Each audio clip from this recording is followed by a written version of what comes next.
I remember those times that I used to teach. I had a lot of experiences that I think they have refined me to be a better person as I am today. Because it wasn't easy to be a teacher, but let me quickly give you some of the experiences that where you go to a classroom and you would teach your student, you would take your time to break down the processes of what you are teaching. In your mind, the methodology is so suitable because you think that it's going to give you the results. Then after the class, even sometimes not even after the class, during the process, a student will put up the hand and say, "Sir, I didn't get anything." And so the whole show. And that experience alone is so disturbing. It's so disturbing that if you do not control yourself, you wouldn't be able to meet the needs of the student.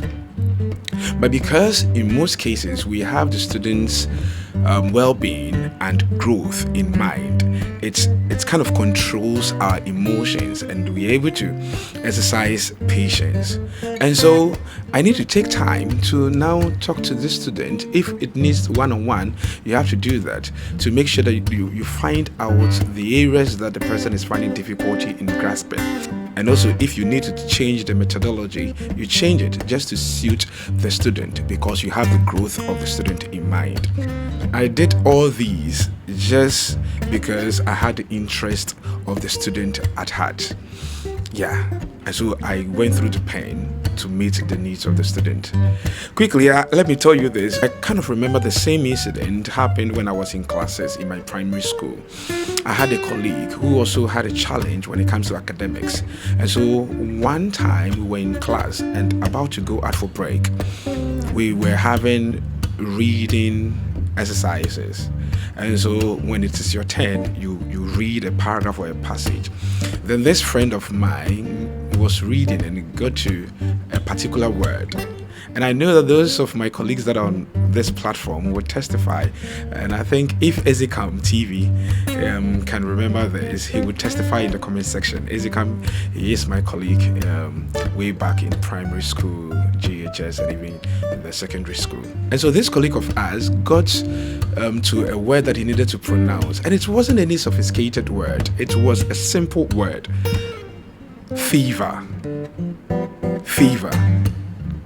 And this friend of ours pronounced it fever. It didn't sound well at all. And so our teacher at that time took time to even repeat it about 3 times for my friend to get the pronunciation. I don't want to mention the name of my friend. Yes, I can do that. And so the teacher will go like fever. Then my friend will go fever. And so it occurred to the teacher that he needed to break the word into syllables so that the student could get it easily. And so he went like this. Fee, then my friend would say fee, then va. Then he also go on to say va. They repeated this for about 3-4 times. Then when he was done, he put the syllables together and asked my friend to pronounce it fever. He still went on to say fee-ba. Wow, it was so difficult.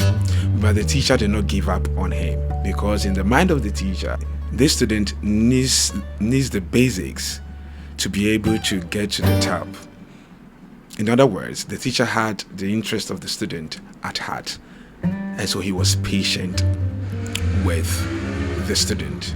I know many of you watching me can also relate because you have younger siblings who bring homework or let's say assignment to the house that you need to help them. Sometimes some of the assignment you will repeat and repeat and repeat and they still don't get it.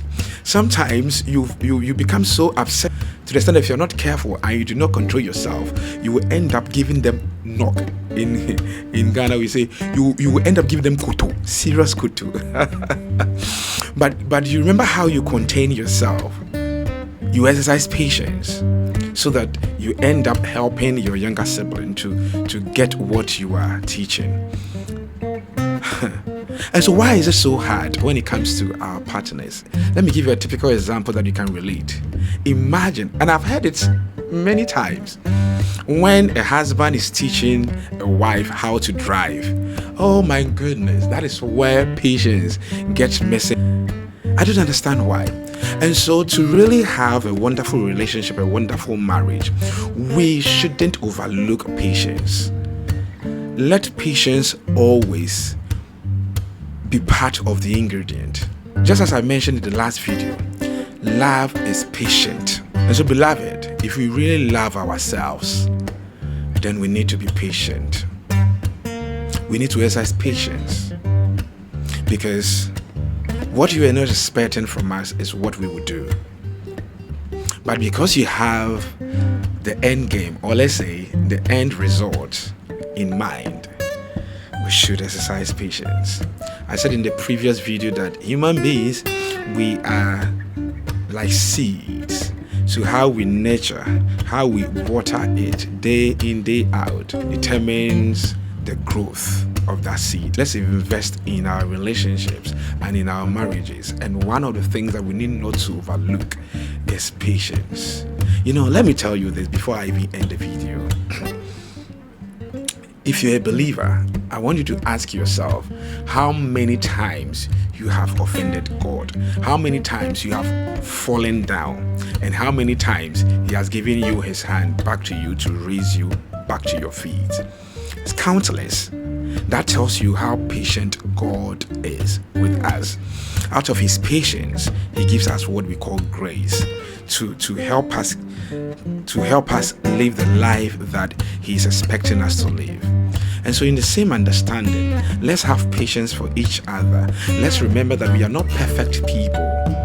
However, we have the potential to grow. And so with that in mind, let's not be too hard on ourselves, but with tenderness, let's help each other to grow. I'm telling you, the marriage, the befa, relationships, it will end in marriage. And so please, let's understand this and let's treat each other with patience. Okay?